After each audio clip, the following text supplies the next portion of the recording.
Nah kalau misalnya ngomongin waktu efektif itu adalah kenapa akhirnya ada 35 menit di Liga 1 gitu ya. Karena yang saya analisis sepanjang musim ini, karena saya baru masuk di TSG itu musim ini, kebanyakan tim di kita itu main direct. Main direct gitu. Karena semakin sering tim itu pegang bola, main position, main build up konstruktif, passing-passing pendek, itu akan semakin lama tim tersebut pegang bola. Tapi kalau main direct, resikonya atau impactnya adalah bola akan sering keluar, akan sering ada duel udara, akan sering cepat out, akan sering cepat bikin peluang, yang sehingga banyak ibaratnya dalam fase-fase sepak bola itu ngambil shortcut. Selamat datang di Asis.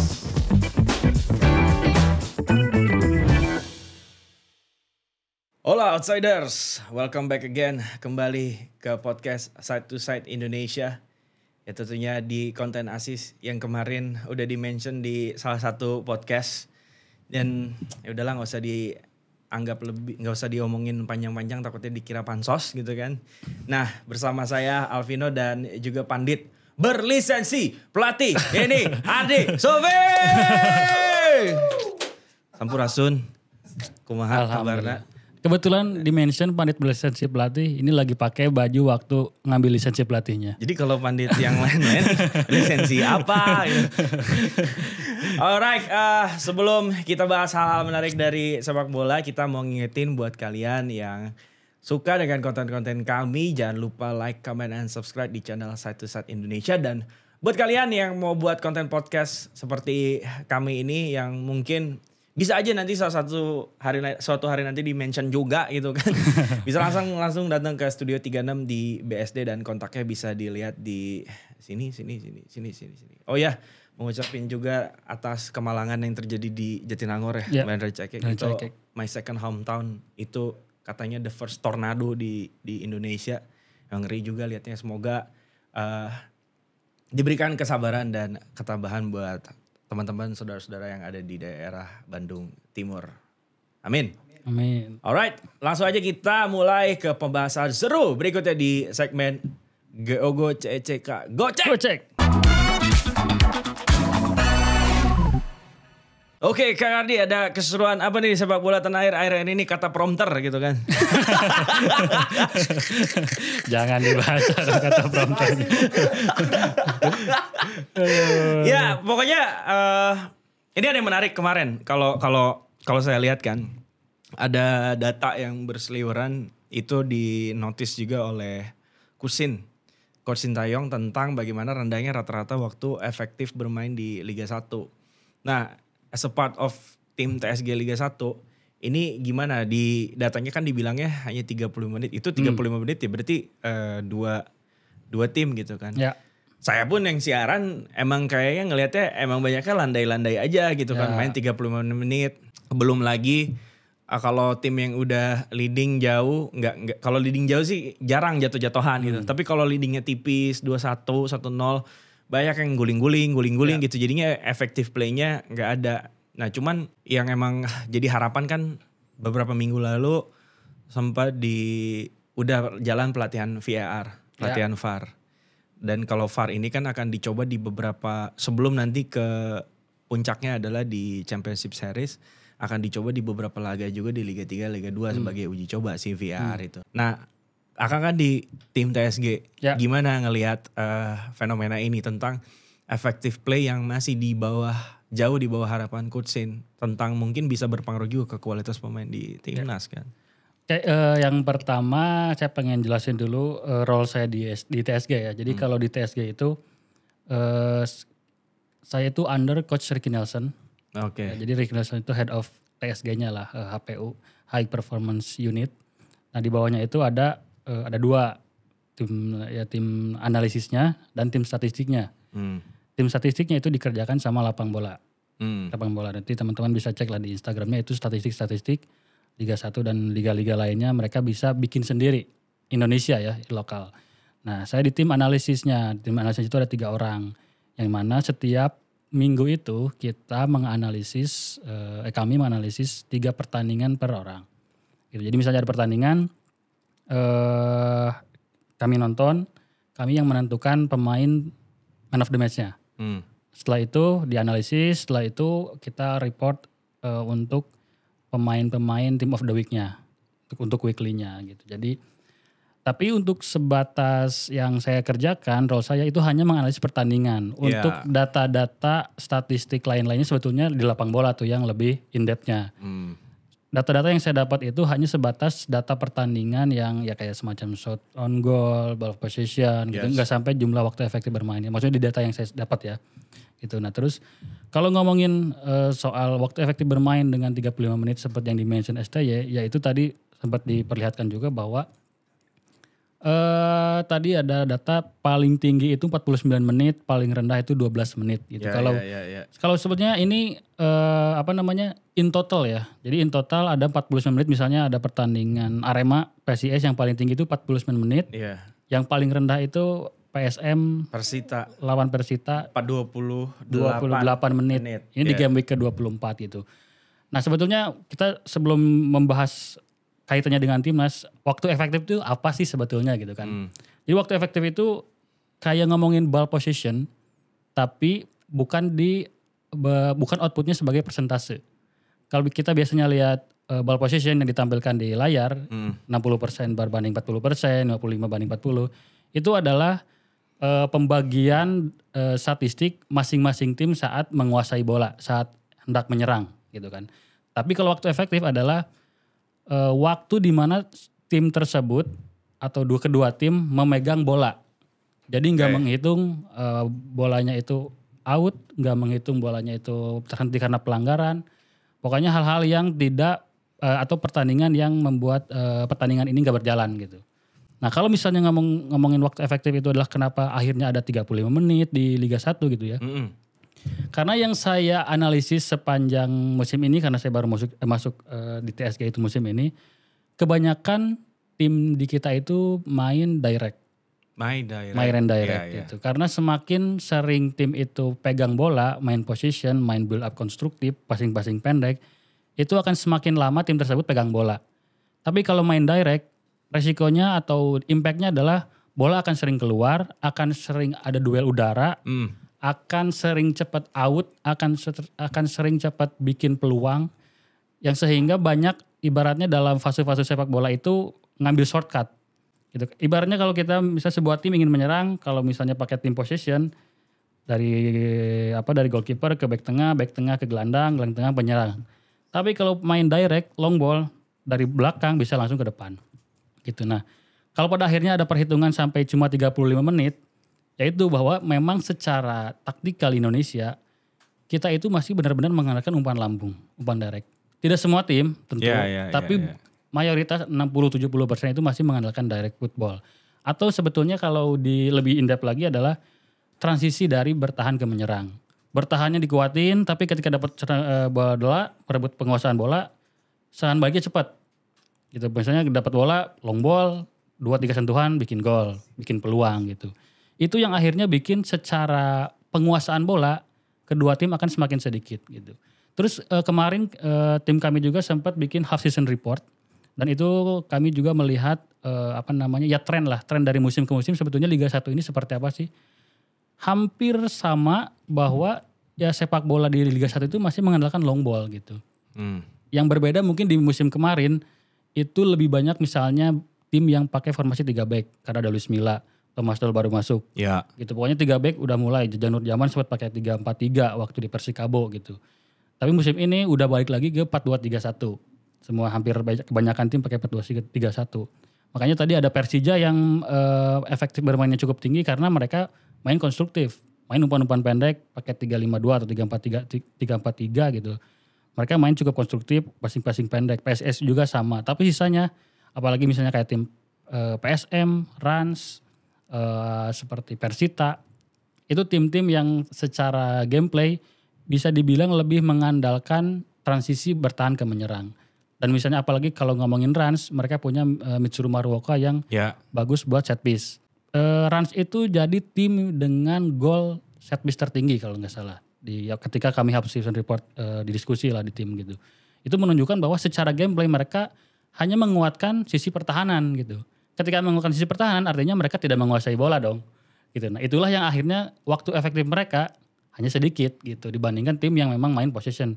Makanya kalau di Eropa yang saya tahu waktu efektif bermainnya rata-ratanya itu di sekitar 50 sampai 60% gitu. Jadi oke, sepak bola 90 menit tapi ada out, ada pergantian pemain, ada pemain cedera gitu, dan in total tim yang megang bola itu hanya sekitar 50 sampai 60 menit.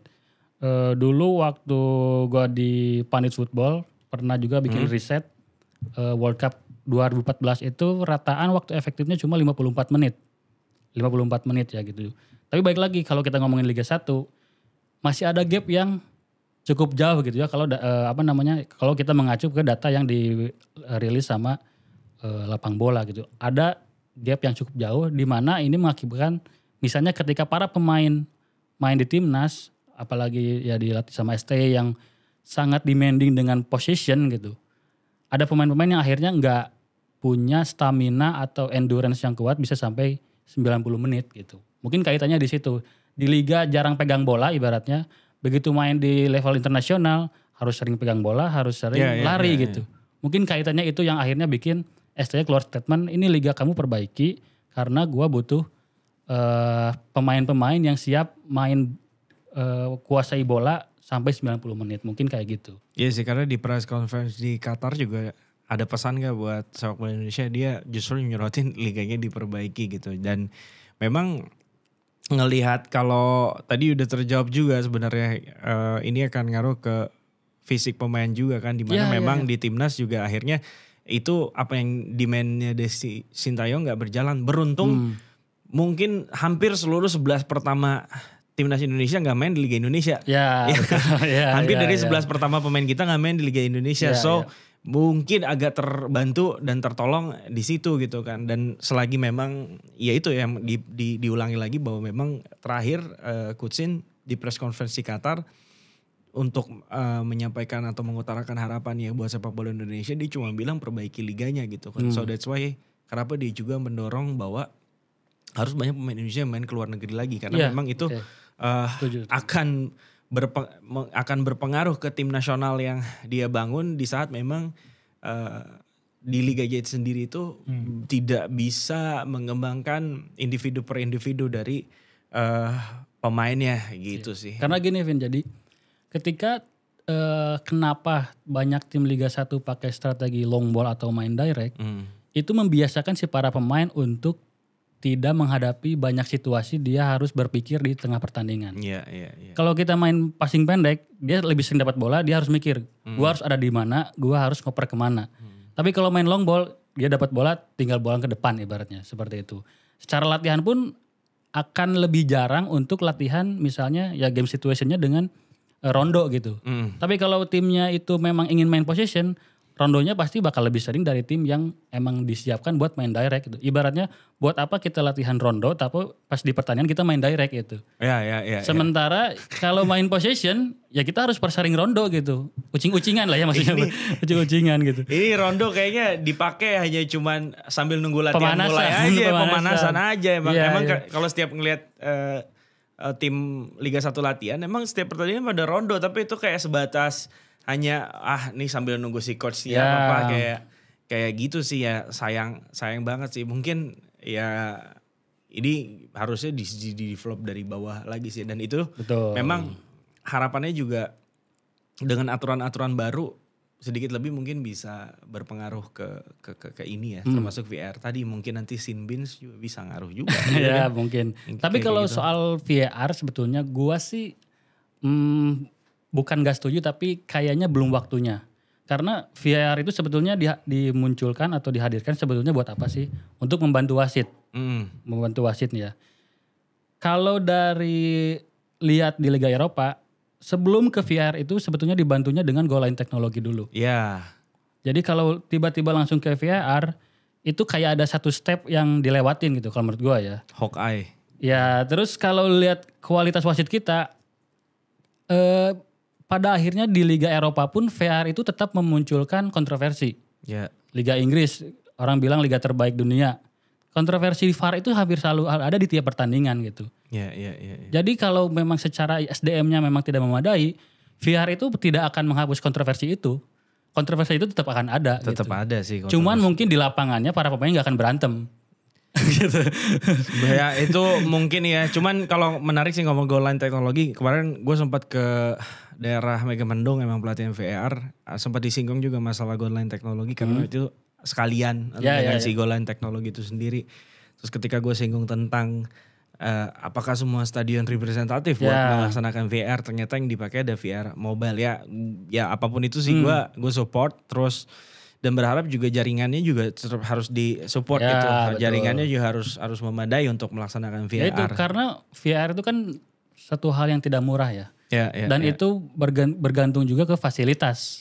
Balik lagi gitu. Kalau infrastruktur betul. Dan sementara di kita hampir semua klub tuh nggak punya stadion lah dalam tanda kutip. Stadion memang mengandalkan punya pemerintah gitu. Kalau mau diapa-apain ya harus ngobrol sama pemerintah.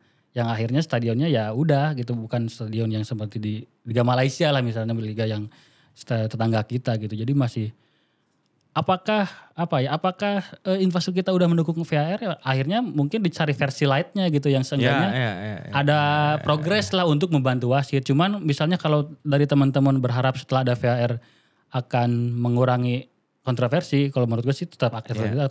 Ya pada akhirnya decision maker adalah referee utama gitu kan setelah VR ada. SDM wasitnya. Ya ketika VR ada decision maker referee utama pun nanti misalnya ada kejadian yang menurut kalian itu harusnya dianggap jadi satu keputusan tapi referee utamanya enggak ya udah percuma. Oke, next yang menarik setelah pembahasan tadi tentang minute play bermain di liga, ada juga kembali muncul polemik tentang klub-klub Liga 1 yang beberapa enggan ngelepas pemainnya ke timnas U23 yang akan berlaga nanti di Qatar untuk Piala Asia U23, dan yang lagi-lagi Thomas Doll coba berkonfrontasi dengan Sintayong. Kemudian ada tambahan Borneo FC yang juga kemungkinan enggan ngelepas pemainnya. Sementara Persib siap lepas dengan syarat regulasi wajib memainkan satu pemain U23 dihapuskan. Ini mengingatkan dengan situasi ketika kalau nggak salah SEA Games Malaysia 2017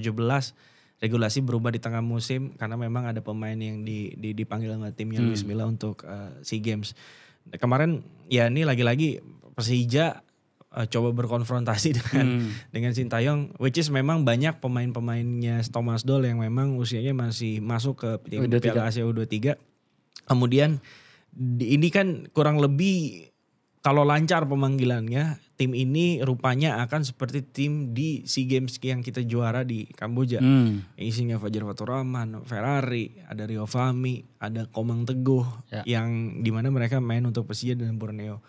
Kalau Borneo mungkin gue masih ngerti karena mereka sekarang lagi race buat lagi dalam title race, tidaknya buat ngamanin posisi di di Championship Series di Championship Series. Dan yang paling banyak ya benar Persija juga ada beberapa nama kayak Donitri, terus si siapa Rio Fahmi, Ryan Hanan.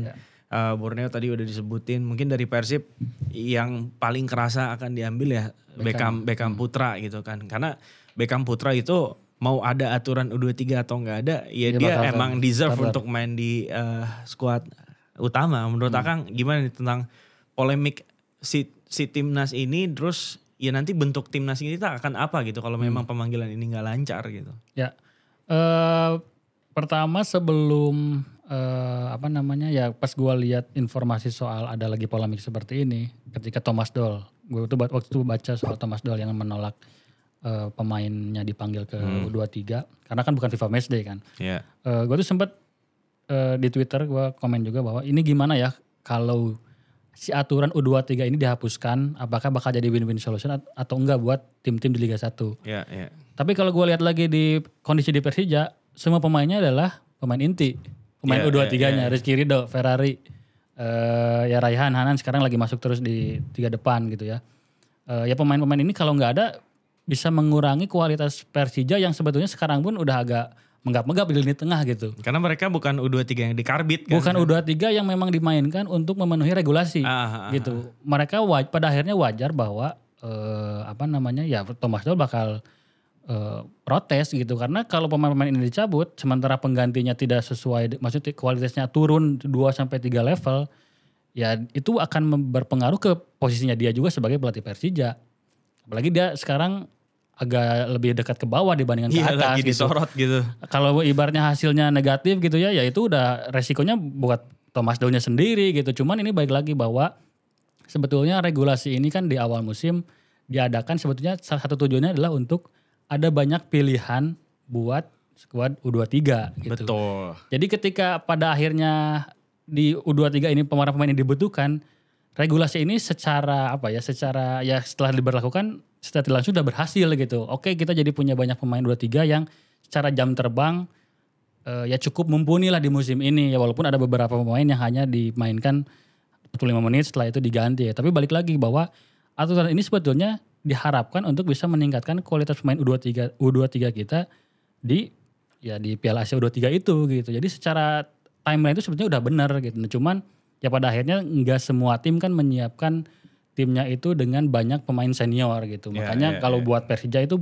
pasti rugi banget. Buat Borneo mungkin di antara Fajar terus Komang Teguh terus sama Taufani sebetulnya cuma Fajar nih yang selalu main di starter di bek kanan. Dan bahkan dia selalu terpilih sebagai pemain muda terbaik di tiap game week gitu. Tapi karena sebetulnya Borneo udah di atas dan mereka masih ada kans buat lolos ke berikutnya, ya buat mereka sih agak khawatir juga gitu. Bahwa mereka tidak akan tampil dengan skuad terbaik gitu kan. Ya cuman baik lagi ini pada akhirnya harus menyinkronkan apa yang dibutuhkan timnas dan juga dibutuhkan oleh klub-klub Liga 1. Cuman ya baik lagi sebetulnya, makanya kalau beberapa di podcast sebelumnya gue sempat bilang bahwa sebetulnya kelompok usia itu kita jangan terlalu mengejar hasil akhir lah. Yes. Kalau kelompok usia ya menurut gue ya entah itu dari U16 sampai U23 ini semua tentang perkembangan pemain muda supaya mereka 2, 3, 4 tahun ke depan beneran siap gitu di level internasional gitu. Kan bisa aja kan kayak mungkin nanti gue gak tahu ya, mungkin nanti di Piala Asia U23 ada tim yang memang dikasih slotnya U23 tapi mereka bawanya U21-nya, U22 kan harusnya kayak gitu kan. Dan ini situasi kayak gini kayak buah si malakama gitu. Kalau satu sisi apalagi Sintayong yang sudah menargetkan untuk masuk ke babak 8 besar, kalau dipersulit lagi dan sampai akhirnya nggak seperti yang diharapkan kan, nanti targetnya akan kecapai juga. Nanti yang disalahin adalah kenapa lu nggak kasih gue pemain gitu kan. Terus misalnya pemainnya dikasih posisi ini yang disorot misalnya Thomas Doll dengan Persijanya. Nanti ketika pemain dikasih posisi Persija malah turun yang disalahin Sintayongnya. Ya sebenarnya ini udah nggak ideal sih karena harus berjalan berbarengan gitu dan harapannya apakah mungkin bisa ada satu momen harus di pause dulu lagi liganya, tapi itu juga kita udah banyak kesita makan waktu dan kompetisi karena kita kemarin Piala Asia stop juga kan. Iya, kompetisi akan molor sampai kapan lagi gitu. Nah, lu ngelihatnya gimana kan kalau memang dengan janji Sintayong sendiri yang pengen menuhin target PSSI lolos ke babak 8 besar dan juga target personalnya masuk semifinal, kalau tanpa pemain U23 nih gimana gitu. Terus belum lagi yang di luar negeri kan? Ya.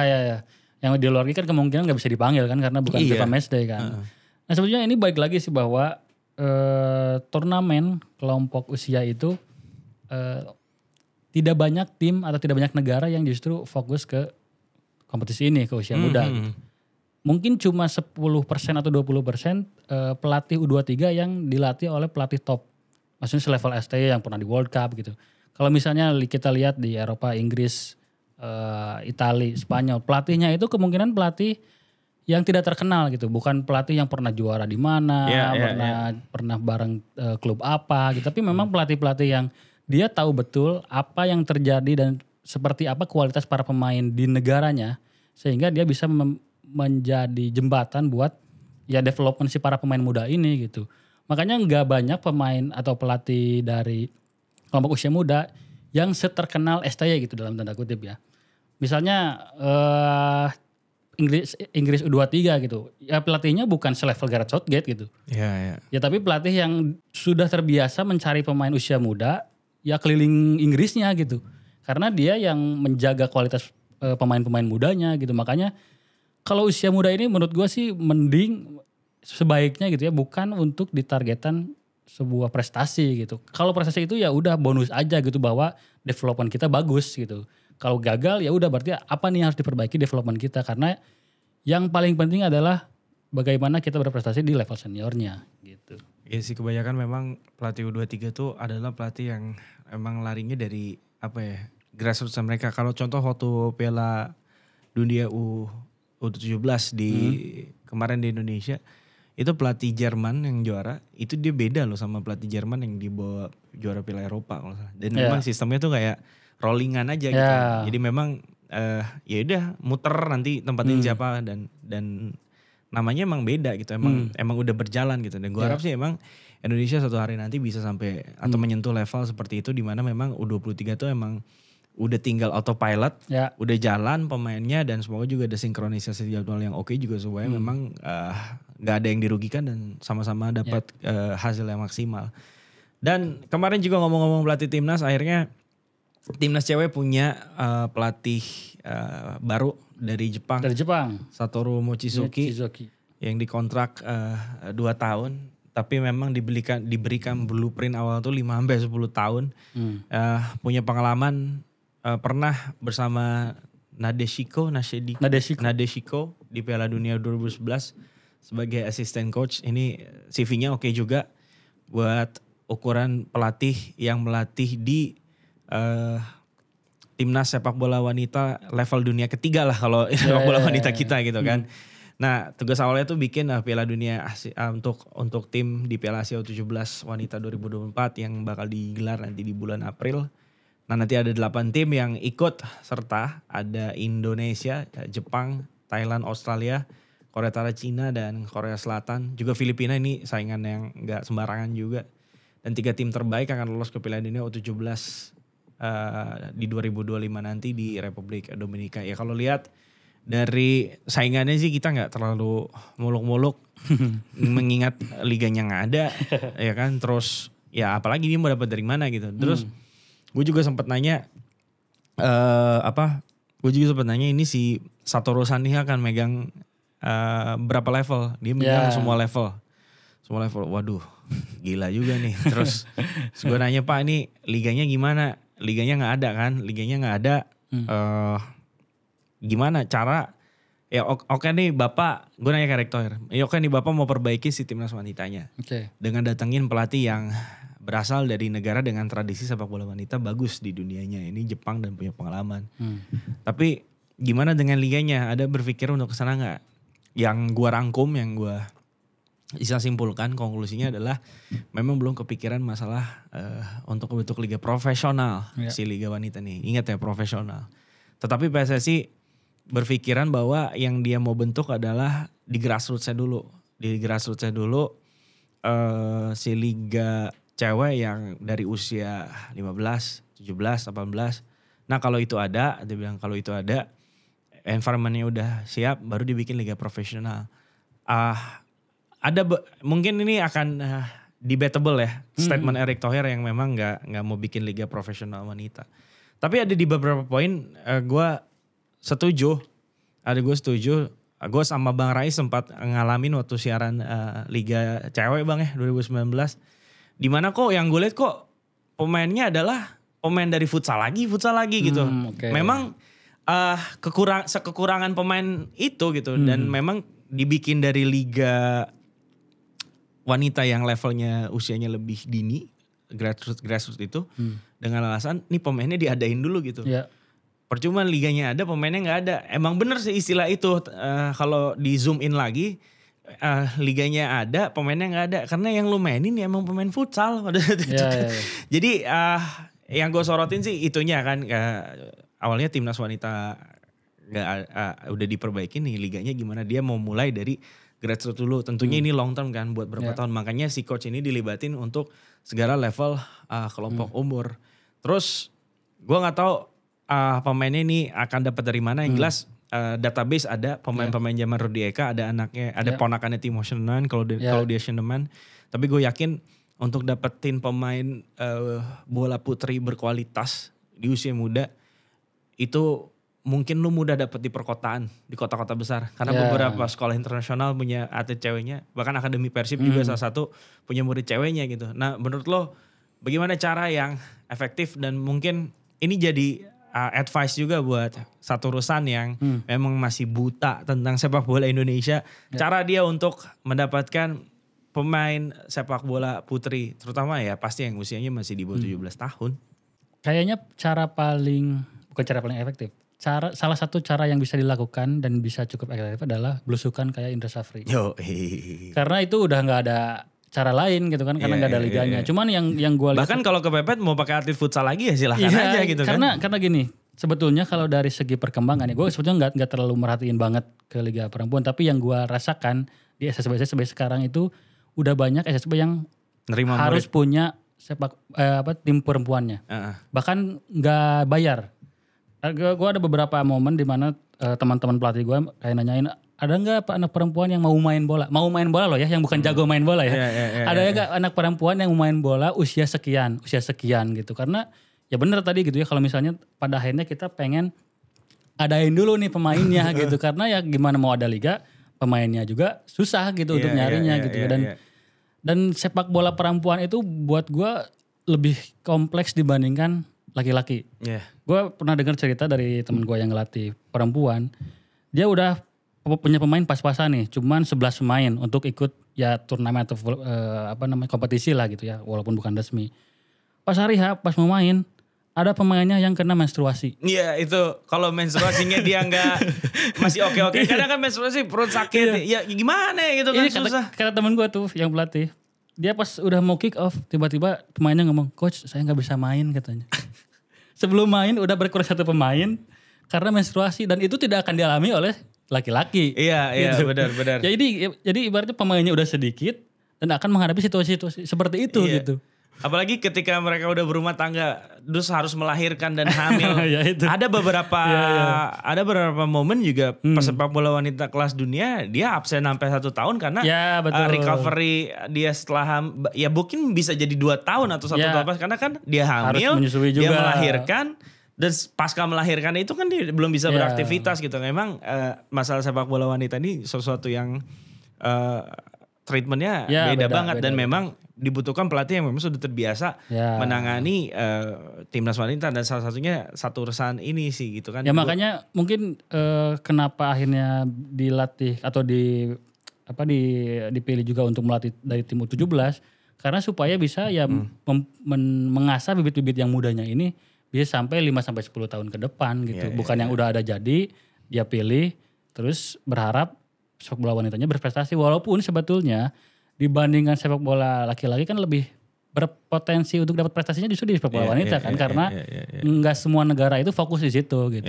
Sementara kita belakangan sebetulnya udah mulai agak melek nih di sepak bola wanita. Maksudnya dengan penunjukan pelatih yang udah punya rekam jejak yang bagus, ya ini salah satu caranya gitu. Kalau ngomongin liga itu kan ada banyak faktor lah selain pemain, juga sponsor. Liga itu nggak bisa jalan kalau tanpa sponsor. Liga 2 harus nunggu berapa lama sampai akhirnya ada pegadaian gitu misalnya ya. Liga 3 sekarang sponsornya siapa? Nggak ada. Ya akhirnya berpengaruh ke kualitas liganya itu sendiri, bagaimana format liganya itu sendiri gitu. Karena itu berkaitan dengan berapa sih sponsor yang bisa berikan ke liga itu gitu. Kalau misalnya Liga 1 punya sponsor yang bagus, ya akhirnya liganya bisa lebih benar gitu. Bisa jangka panjang, bisa sampai 1 musim lah. Bisa sampai 8, 9, 10 bulan gitu. Tapi kalau misalnya sponsornya cuman spend sedikit, ya akhirnya harus membuat format yang lebih sedikit juga durasi liganya dan jumlah pertandingannya gitu. Itu kaitannya juga dengan ya jam terbang pemain gitu. Betul. Jadi balik lagi gitu, ini untuk membangun environment atau industrinya dulu nih di sepak bola perempuan. Kayaknya masih agak susah gitu. Kita aja yang sepak bola pria agak butuh waktu yang panjang gitu sampai akhirnya liga kita agak bener nih ngedatengin pelatih-pelatih berkualitas, pemain-pemain berkualitas akhirnya pada mau ke sini gitu. Itu butuh waktu yang panjang, apalagi sepak bola perempuan yang mungkin kita baru melek 5-10 tahun belakangan gitu. Menurut gue sih memang mungkin tujuan Mochizuki ditunjuk juga dari segala kelompok usia ya supaya memang mencari pemain-pemain yang punya potensi dulu nih, dan itu diasah dari usia U17 sampai pemain nanti senior. Ya, itu sih gue setuju. Kalau di grassroots sendiri kan usia di bawah 15 tuh 13. cewek cowok tuh main digabungin kan? Gabung. Cewek cowok main digabungin. Terus sampai umur sekian tuh baru dipisah. Ya. Kayak gue gak heran lihat Zahra itu dia memang kan ya udah dari keluarga mapan lah. Terus masuk ke Asiop dari usia segitu dia biasa main sama laki sampai dia dewasa memang dia menonjol gitu kan. Dan tapi kan nggak semua anak perempuan di Indonesia yang hobi sepak bola itu seberuntung Zahra gitu. Dan memang ya balik lagi gitu tentang sampai tadi gue kaget juga nih ada yang mau main bola kan kayak miris banget. Dan environment liganya tuh ini kayaknya perlu satu sesi sendiri sih bahas sepak bola cewek nih. Ini gue mau ngundang tapi gue mau cerita sebelum ke topik terakhir bahwa kemarin disebutnya terakhir 2019 dibikin liga profesional gitu. Dibikin liga profesional tapi banyak pemainnya tapi sebenarnya environmentnya lingkungannya belum bisa dikatakan sebagai liga profesional. Jatuhnya kemarin tuh yang 2019 Liga 1 wanita tapi amatir gitu kan, amatir. Cuman dilalahnya adalah pemain wanita di sini itu half athlete, half celebrity. So mereka yang followersnya udah kakaan itu di Instagram pengen di treatment as a professional. Tapi environment lu belum profesional. Betul. Lu mau di treat as a professional, pengen ada gaji bulanan dan lain-lain.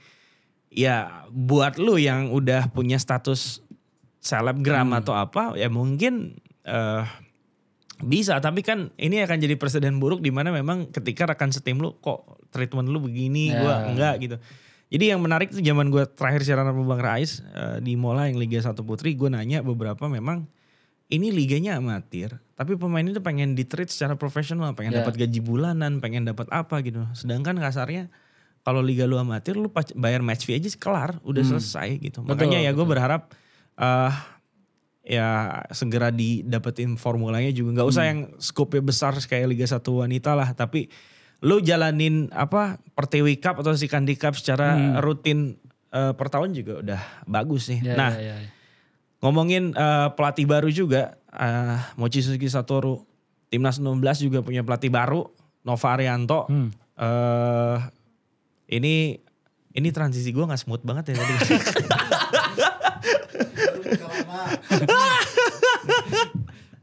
Ya ini kemarin gue juga selain datang ke presscon ya Satoru Mochizuki, gue juga datang ke latihannya U16. Latihan open pertama mereka itu dibawa Coach Nova. Dan gue ngelihat latihannya anjir ini STY banget nih. Kan, gitu? Kayak STY banget nih metodenya, gaya dia ngomel-ngomelnya gitu kan. Terus latihan yang ala-ala kos kakinya dibedain warnanya yang buat menunjukkan kaki terkuat. Dan memang ya hampir sama lah. Sampai akhirnya gue di doorstop gue tanya, ini inspired Coach ST ya nggak heran lah kalau gue kalau gue mengambil semua ilmu dari Coach Sintayong. Tapi kalau gue pribadi sih gue akan mengeluarkan apa yang gue rasa perlu dan menahan apa yang gue rasa belum perlu gitu kan. Nah disiplinnya ada juga gitu kan dari Coach Nova. Cuman kan mereka nggak boleh telat makan. Kalau telat makan gue pernah dengar kalau ST itu emang kompak banget. Jadi kalau jam makan turun gitu, nggak boleh terlambat gitu. Terus harus ngumpulin handphone jam 9:30. Nah kalau di senior sih kayaknya gak relate ya kalau harus ngumpulin handphone karena mereka udah berkeluarga gitu kan. Kan gak kebayang Pak misalnya Victor Igbonevo masukin, Victor HP kamu kumpulin ya bilang kan. Terus Victor Igbonevo diam kayak gitu kan gak lucu ya gitu kan. Tapi karena nih anak-anak U16 ya mungkin handphone dikumpulin disita. Ini sama kayak modelnya zamannya Coach Bima sih. Gue ngikutin Coach Bima juga memang sangat disiplin dan ketat. Itu Coach Bima yang dimana terakhir bawa timnas U16 juara di Sleman gitu kan. Memang bahkan ada jadwal sholatnya apa itu harus kompak dan sama-sama. Dan gue melihat Coach Nova ini sangat dibilang copy paste enggak sih. Tapi memang sedikit lebih karakter melatih dia itu didapat karena Coach Sintayong. Bukan ya Coach STY bukan Coach SA Sartono Anwar gitu. Bapaknya kan. Gila mana itu orang ya Sartono Anwar ya. Nah menurut lo Kang gimana kan timnas U16 buat ngulang sukses yang dibawa Coach Bima tadi yang gue bilang. Karena kan mau gak mau ya kita untuk level AFF udah cukup dianggap lah dengan pemain-pemain barunya juga gitu kan. Terus apalagi kita kan mau berupaya untuk masuk ke Piala Dunia U17 lagi, entah itu lewat cara kualifikasi dengan lolos murni ataupun nanti siapa tahu dapat kesempatan jadi tuan rumah bersama lagi yang diwacanakan sama Singapura gitu kan. Nah lu lihat emang di bawah Coach Nova nih akan seperti apa? Ya mungkin kita nggak bisa kasih gambaran jelas juga karena ini baru awal ya. But lu ngelihat sosok Nova Arianto yang dulu kita nonton sebagai pemain Persib Bandung, suster ngesot, terus sekarang berevolusi jadi seorang pelatih yang cukup diandalkan. Sintayong berapa kali memiliki asisten pelatih, orang keluar pergi tapi Nova Arianto stay. Gimana? Kalau dari U16 sebetulnya kan kita kalau ngomongin usia muda, kita itu sebetulnya punya bakat natural, punya bakat alami pemain-pemain muda. Kita itu udah sering banget lah pemain-pemain yang digadang-gadang menjadi the next siapa gitu. The next. Itu pasti usianya 16, 17, 18. Setelahnya nggak tahu kemana menghilang gitu. Makanya kalau kita Herianto sekarang di itu ya. PSPS. Oh enggak, udah Persib lagi dong. Kan udah selesai. Oh iya udah selesai. Pindah ke PSPS tapi di cadangannya Supardi. tetap gak main. Ya jadi kalau ngomongin Salaki Abi. Kalau ngomongin usia muda, kita tuh lebih berpotensi lah karena ya bakat natural kita itu bisa dibilang cukup bagus gitu untuk bisa langsung ya apalagi kebanyakan ya maaf ya SSB di kita tuh udah banyak pelatih-pelatih yang memang pengen bisa juara gitu di turnamen-turnamen sementara ya sebetulnya usia 16 itu ya masih ada harusnya masih ngajarin pemain gitu masih development gitu sih bukan lagi ngomongin achievement gitu cuman ya mungkin karena dari situ para pemain mudanya udah terbiasa berkompetisi jadi ketika kita ngomongin timnas U16 di kompetisi yang lebih internasional, kita itu selalu bisa menghasilkan prestasi gitu. Makanya kalau gua misalnya Piala AFF, Piala Asia, ya kita cukup pede lah gitu dengan para pemain kita karena itu tadi gitu. Enggak misalnya dibandingkan dengan Filipina gitu. Filipina ya pemain bolanya enggak sebanyak kita. Sepak bola bukan olahraga utama di sana karena lebih basket gitu. Dibandingkan dengan Thailand juga kayaknya kita masih bisa ngadu lah gitu ya. Gak usah sama itu. Australia main pun kemarin gak bisa ngapa-ngapain. Iya betul. Kecuali kalau misalnya udah ketemu dengan Uzbekistan gitu yang memang punya kultur yang lebih bagus itu. Cuman ya kita sebetulnya selalu punya harapan yang besar kalau kita ngomongin usia muda. Yes benar. Makanya kalau gue tuh nggak terlalu nggak terlalu berharap sesuatu yang lebih lah gitu kalau udah ngomongin U16. Makanya kalau ketika sekarang switch dari Bima Sakti ke Nova Arianto ini cocok karena tim ini dilatih oleh mantan pemain. Mantan pemain tuh bisa ngasih banyak insight bagus lah gitu. Apalagi ya Nova Arianto dengan udah punya background yang bareng-bareng sama STI cukup lama gitu. Secara deliver ilmunya harusnya lebih oke lah dibandingkan pelatih-pelatih yang lain gitu yang nantinya bisa satu jalur dengan apa yang STY latih juga gitu. Yang mudah-mudahan kan ada banyak pemain yang berikutnya bisa langsung naik ke level U20 gitu bahkan U23 gitu kalau memang si pemain itu sanggup. Cuman ya ini ketika kita ngomongin pelatih usia muda makanya harapannya adalah pelatih ini bisa terus bersama dengan tim ini sampai beberapa tahun kemudian. Kayak misalnya dulu Fahri Husaini itu dari U17 U19 hampir ke Piala Dunia U20 kan waktu itu kan walaupun akhirnya Covid waktu itu. Walaupun Covid betul dan ya itu seperti itulah gitu sepak bola usia muda gitu bahkan ketika kita ngomongin timnas gitu bahwa ini ngomongin development ini kita ngomongin ngejagain kualitas pemain supaya para pemain ini siap ketika dia harus main di level yang internasional dan dia di level yang lebih senior gitu jadi ya lebih happy lah gitu kalau pelatih yang melatih tim usia muda itu mantan pemain dan juga ya dia harapannya sih bisa lebih panjang lagi maksudnya nggak hanya cuma buat turnamen saat ini tapi setelah itu pun masih dengan tim yang sama ya walaupun ada bongkar pasang sedikit itu wajar karena yang namanya timnas itu pilihan-pilihan terbaik supaya ada kompetisinya juga supaya pemain-pemain di usia muda lainnya pun bisa lebih termotivasi ke timnas gitu. Ya secara sosok emang Nova Arianto selama jadi pemain adalah figur yang udah punya jiwa leadership yang cukup baik juga. Dan memang gak heran kalau pada akhirnya di penghujung, setelah karir bermain sepak bola dia jadi pelatih kepala gitu. Dan memang gue pernah ngomong sama Bima Sakti kalau selagi level U16 itu lu gak bisa nentuin nih mana yang jago mana yang jelek. Karena level-level gitu tuh semuanya punya kans yang sama karena mereka baru awal dan masih sama-sama buta. Alright. Ini sorry namanya dikit. Jangan lupa Hoki Caraka itu waktu masuk Garuda Select dia posisinya back. Oh iya. Sama Dennis Wise pulang ke sini jadi striker. Iya. Usia muda itu seperti itu gitu. Iya, usia muda kayak gitu. Masih mencari ini pemain tuh bagusnya apa sih? Harus digimana ini supaya lebih bagus lagi. Nah itu usia muda tuh kayak gitu. Bagas Kava striker. Bagas Kava striker. Oke. Ini emang terstruktur yang nulis skrip ya. Selanjutnya kita masuk ke segmen kedua ya nih, netizen mau apa? Ya di netizen mau apa kali ini kita lihat komen-komen netizen dalam unggahan akun Timnas Indonesia terkait pengenalan pelatih baru Timnas Putri. Sorry gue ketawa karena gue juga baca komen-komen anjing. Emang agak-agak. Gak ada adab anjing yang komennya goblok semua anjing. Disamain sama itulah anjing. Bocah tua nakal. Iya ini.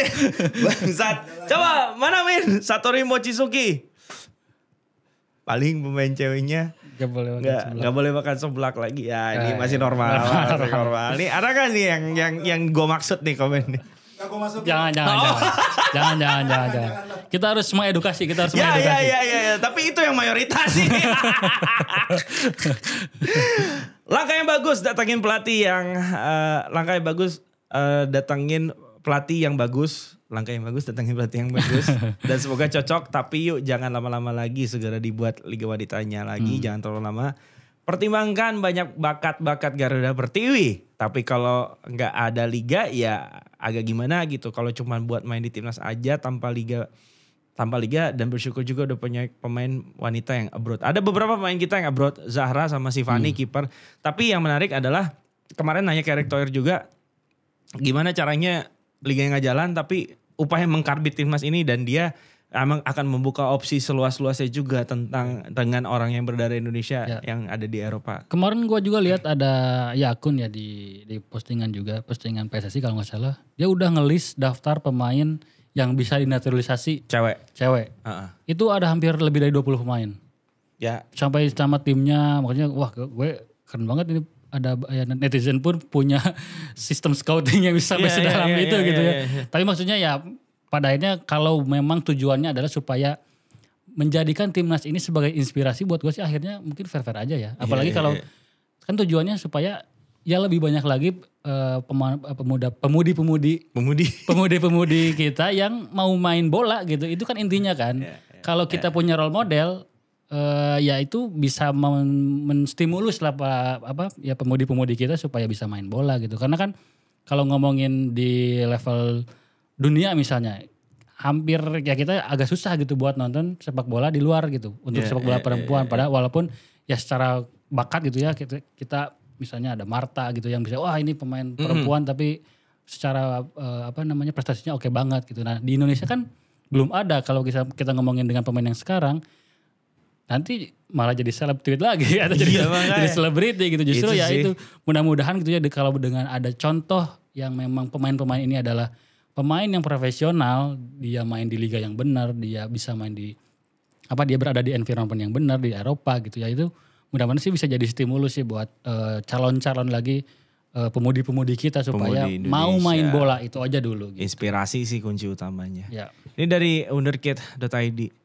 Semoga langkah efektif pertama yang dilakukan Coach Satoru adalah dengan mendatangi secara langsung institusi sepak bola yang aktif membina persepak bola wanita di Indonesia seperti Toli FCI atau Tolikara FC Women. Terus Puslat Kendal, Diklat Cirebon nih ada namanya lu bisa lihat Raga Negara, Pro Direct. Jangan lupa nih klub sepak bola Indonesia wanita tertua pertama di Indonesia adalah Putri Priangan di Bandung punya Ibu Papat. Lalu memantau langsung bukan punya Ibu Papat sih, Ibu Papat pernah main di situ. Lalu memantau langsung Liga Sepak Bola Usia Muda Wanita yang ada di Indonesia yaitu JSFL atau Jakarta School Competition yang memainkan Liga Sepak Bola Usia Muda antar sekolah di Jabodetabek, khususnya sekolah internasional di Jabodetabek yang punya tim wanita. Dan semoga juga Coach Satoru mau memantau Liga Sepak Bola Usia Muda swasta pria yang ada memainkan pesepak bola wanita seperti Indonesia Junior Soccer League untuk memantau langsung pemain. So kesimpulannya apa yang udah dibilang Ardi tadi adalah belusukan. Itu dia harus nyari dan memang harus dikumpulin sih database seluas-luasnya di mana pemain wanita itu berada dari yang level desa sampai level kota, dari yang level ekonominya menengah ke bawah sampai level ekonomi mapan harus dikumpulin supaya Coach Satoru scoutingnya jalan. Tapi langkah pertama yang dilakukan Coach Satoru yang gua tahu dan gua respect adalah ternyata belajar bahasa Indonesia. Iya. Gua kemarin baca beritanya, maksudnya kalau dibandingkan dengan STY kan STY oke sempat belajar tapi sampai berapa 4 tahun 5 tahun ya. Di sini kan masih belum lancar gitu. Nah, Coach Satoru ternyata begitu ibaratnya day one di Indonesia udah langsung pengen belajar bahasa Indonesia gitu. Itu kan sesuatu hal yang bagus apalagi kalau yang ngomongin dengan development gitu, ngomongin dengan usia muda. Ini apalagi bahasa Jepang kan, bahasa Inggris aja pasti belepotan gitu. Pusing saya yang kerja juga kalau press conference translate-nya bahasa dia, bahasa Inggris, baru bahasa Indonesia. Oh gitu. Kemarin tuh begitu. Aduh. Nah, oke lah tadi itu celotehan netizen soal pelatih baru Timnas Putri. Di netizen mau apa? Oke. Para pemuda-pemudi Indonesia, kalian harus bersatu. Pemuda Indonesia, bersatulah dengan pemudi Indonesia. Sebelum pamit kita mau ucapin terima kasih buat Studio 36 BSD yang udah nyediain tempat. Keren ini. Jadi buat kalian yang mau podcastan datang aja ke Studio 36, ada di kawasan BSD, cukup terjangkau juga dengan transportasi umum, jumlahnya deket juga lah dengan stasiun Rawabuntu Station. Dan cuma sejam tadi gue nyoba. Naik motor cuma sejam. Mending naik kereta lah. Dan buat UMKM silahkan monggo mau promoin usahanya di sini bisa dengan menghubungi kami di link Instagram. Jadi kita bisa barter lah gitu kan. Kita promoin UMKM. Ini lumayan tinggi loh viewersnya. Gitu. Oke, saya Alvino dan Ardi Sufi. Ciao, sampai jumpa. Bersatulah pemuda dan pemudi.